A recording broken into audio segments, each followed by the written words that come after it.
Looks like Nancy Pelosi is now walking down the jetway, stepping foot onto Taiwanese soil.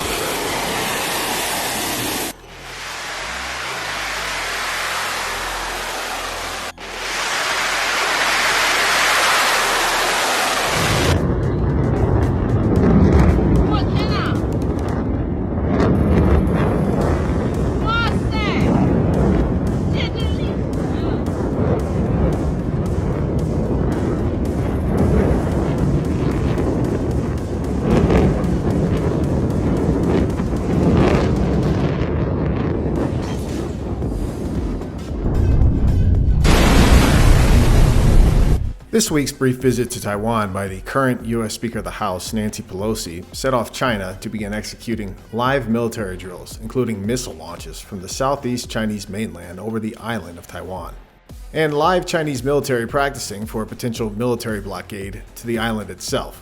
This is a major ratcheting up and increases concerns that eventually China will invade and take over the island of Taiwan, as it did not too long ago in Hong Kong. Since the start of this year, Chinese real estate, the notionally largest single asset class in the world, has had major issues in insolvency. Chinese real estate developers missing commercial paper payments 3 times over are also increasing in numbers month after month. The size of the coming defaults could dwarf the 2008 Lehman fiasco.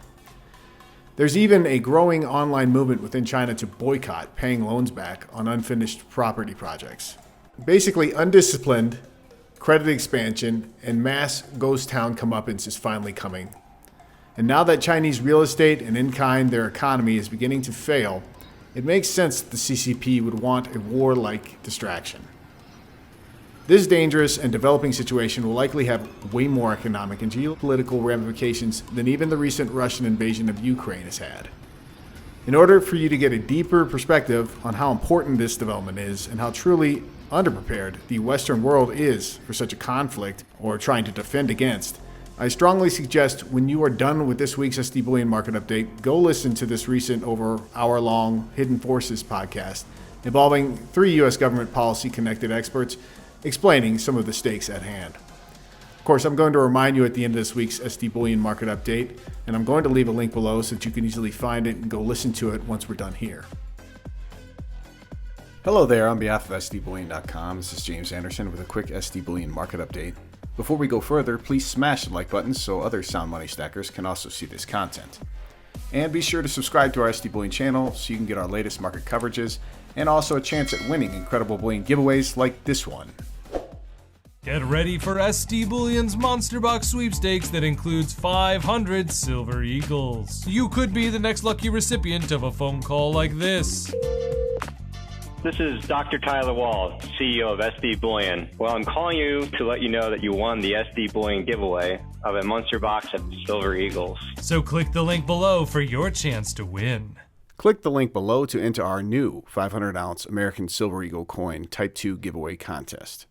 And good luck to all of you who take part. The monetary precious metals had a mixed week in price trading action. The gold-silver ratio climbed to 89 as the spot silver price went down slightly for the week, with the spot bid price finishing just below 20 an ounce. The spot gold price closed slightly higher this week after threatening 1,800 an ounce overnight on this China-Taiwan news, only to be knocked down this morning, Friday, by an artificially inflated jobs number report. In the United States, we've never had more workers holding 2 full-time jobs simultaneously. And you can see on the chart here covering 21st century data that recent escalations in ongoing price inflation 2020s has likely contributed to the record numbers of people holding 2 full-time jobs simultaneously. Labor force participation rates in the USA are not going up, but rather down, partly because of demographics, as 10,000 baby boomers retire on average per day.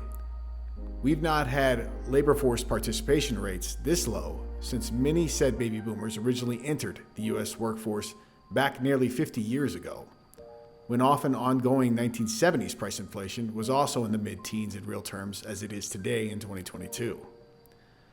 Consumer credit card balances are jumping up at levels not seen in 20 years.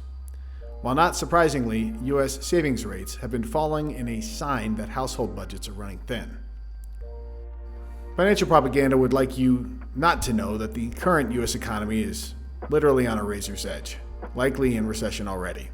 What's more important are bigger questions, though, for all of us, concerning major geopolitical hotspot developments now flaring up. How long and deep might the coming changes in our reality become, especially if economic and military conflict in the East ratchets higher? Think about if China and the United States and the West somehow engage in economic warfare. Fallouts would be large, inevitable, and likely profound. Since the 2008 global financial crisis was put on pause, the world's central banks have been creating trillions of fiat currency units, buying up illiquid assets in order to prop up our current financial system at the moment. Gold bullion buyers in the Western world have, for the most part, known this dirty, ongoing, open secret and have been steadily stacking gold bullion by the tonnage, 50 to 100 metric tons per quarter after quarter, ever since the 2008 global financial crisis. Most long-term gold bullion owners have been rewarded over the last 20 years for stacking gold bullion. You can see on this price chart covering 9 various major fiat currencies around the world. Gold bullion owners have preserved real purchasing power, while their respective fiat currencies locally have continued to value in real terms.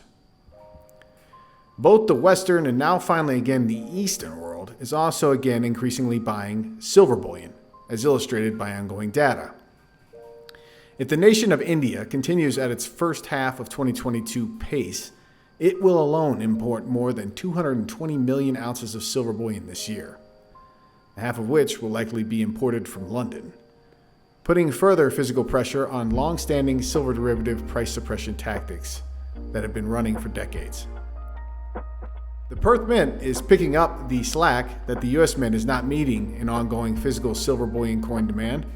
They're reporting that July 2022 was their second largest silver bullion sales month in terms of troy ounces in their history, moving nearly 2.5 million troy ounces into silver bullion buyer hands last month alone. Anecdotally, almost all signs for silver and gold value long-term are fundamentally bullish. For those who've not yet prudently positioned themselves into physical bullion, move sooner than later, while fiat US dollar denominated spot prices remain reasonable and bullion is within a reasonable price premium reach. That's all for this week's SD Bullion Market Update. Hit the show notes and comments below for the link to that Hidden Forces podcast regarding the escalating potential China-Taiwan conflict to come. And as always, to you out there, take great care of yourselves and those you love. If you enjoyed this content, be sure to give our video a thumbs up. To keep getting bullion-related news and industry insights, be sure to subscribe to our channel. Finally, hit that alert button so you know when we publish fresh content.